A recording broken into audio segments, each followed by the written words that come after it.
खबरों की शुरुआत इस वक्त की बेहद अहम खबर के साथ। तबलीगी जमात के गैर मुल्की अरकान अपने मुल्क वापस जा सकेंगे। ज़राए के हवाले से ये बेहद अहम खबर। दिल्ली में कई सिफारत खानों ने वजारत खारजा से इस सिलसिले में राब्ता कायम किया है। तबलीगी जमात के अरकान तक काउंसिल रिसाई देने की मांग की गई है। तो इस वक्त की सबसे अहम खबर हम आपको दे दें, तबलीगी जमात के गैर मुल्की अरकान अपने मुल्क वापस जा सकेंगे। ज़राए के हवाले से ये बेहद अहम खबर। दिल्ली में कई सिफारत खानों ने वजारत खारजा से इस सिलसिले में राब्ता कायम किया है।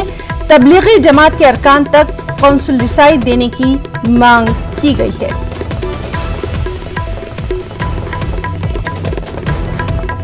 और चलिए सीधे रुख करेंगे हमारे साथी शैलेंद्र वांगू का। शैलेंद्र, बेहद अहम खबर, क्या कुछ और तफसीलात? देखिए, बड़ा सवाल है कि तबलीगी जमात के लोग जो कि भारत आए थे और वीजा का उल्लंघन, वीजा वायलेशन के तहत उनके जो वीजा है उनके रद्द कर दिए गए थे और ऐसे 960 तबलीगी जमात के विदेशी यानी फॉरेनर्स हैं जिनको ब्लैकलिस्ट किया गया है। लेकिन अब सवाल खड़ा होता है कि क्या ये लोग अपने देश लौट पाएंगे या नहीं। आपको याद दिला दें कि 2 अप्रैल को गृह मंत्रालय की तरफ से ये कहा गया था कि 960 ऐसे फॉरेनर विदेशी जो हैं तबलीगी जमात के जो मेंबर्स हैं उनको ब्लैकलिस्ट किया गया है और उनके खिलाफ कार्रवाई की जानी चाहिए, जिसके लिए उन्होंने सभी राज्यों और दिल्ली पुलिस को भी कहा था कि इनके खिलाफ कार्रवाई कीजिए और उनको ब्लैकलिस्ट भी किया गया था।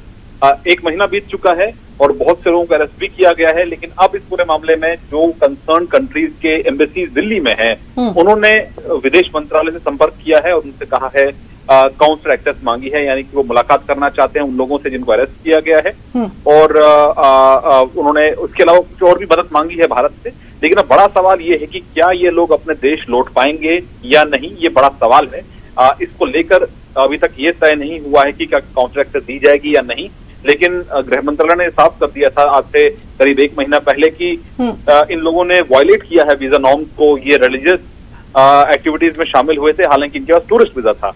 तो ऐसे में 960 ऐसे तबलीगी जमात के लोग थे जिनको ब्लैकलिस्ट किया गया था और उनका वीजा भी रद्द कर दिया गया था और सभी राज्यों से कहा गया था कि इनके खिलाफ कार्रवाई कीजिए, क्योंकि एक बड़ा तबका जो है इस जमात का वो इन्वॉल्व रहा है वायलेशन में भी और कहीं ना कहीं जो इन्फेक्शन फैला है देश के अलग अलग हिस्सों में वहां पर भी इनका रोल रहा है एक बड़े पैमाने में तबलीगी जमात का। तो ऐसे में अब देखना ये होगा कि केंद्र सरकार का इस पर क्या रुख रहता है, लेकिन ये खबर हमारे सोर्सेज कंफर्म कर रहे हैं कि जो एम्बेसीज हैं, फॉरेन एम्बेसीज हैं, उन्होंने MEA को अप्रोच किया है और उनसे काउंसलर एक्सेस की मांग की।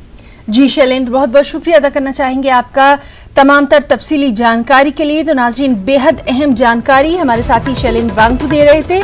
तबलीगी जमात के गैर मुल्की अरकान अपने मुल्क वापस जा सकेंगे। ज़राए के हवाले से ये हमारे पास खबर है कि दिल्ली में कई सिफारत खानों ने वजारत खारजा से इस सिलसिले में राब्ता किया है और तबलीगी जमात के अरकान तक काउंसिल रिसाई देने की मांग की गई है। महाराष्ट्र के औरंगाबाद में हुए ट्रेन हादसे